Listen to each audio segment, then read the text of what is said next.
Baik, kita beralih ke perkembangan pendidikan. Kementerian Pendidikan Malaysia terus mencatatkan pencapaian membanggakan apabila ribuan sekolah di seluruh negara menunjukkan peningkatan prestasi yang ketara dalam tempoh 3 tahun hasil pelaksanaan pelbagai inisiatif reformasi. Menteri Pendidikan Fadlina Siddiq berkata sebanyak 4,400 sekolah kini mencapai status sekolah inspirasi berbanding hanya 6 buah pada 2023.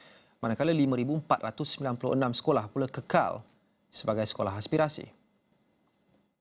Manakala sekolah fokus menurun secara drastik kepada 246 buah sekolah berbanding 3,822 buah sekolah pada tahun 2023. Jadi saya rakamkan ucapan tahniah kepada semua yang telah melaksanakan segala jenis intervensi untuk memastikan reformasi sekolah ini benar-benar berjaya.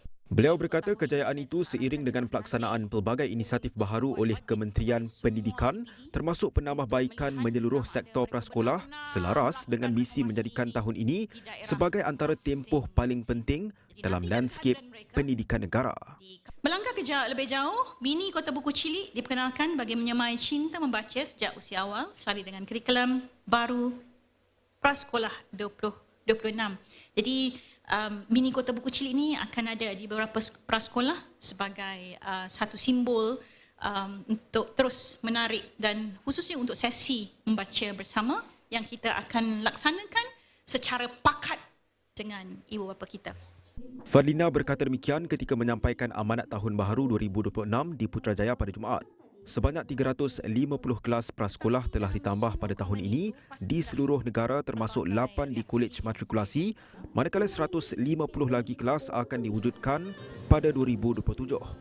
Dalam usaha merapatkan jurang peluang pendidikan, seramai 500 murid daripada kategori B40 akan diberi peluang mengikuti kem kepimpinan bahasa Inggeris di luar negara. Selari perkembangan pesat teknologi, sebanyak 800 sekolah pula akan melaksanakan program bilik darjah dikuasakan oleh kecerdasan buatan AI. Kementerian Pendidikan dijangka mengumumkan Pelan Pendidikan 2026 secara terperinci pada 26 Januari ini.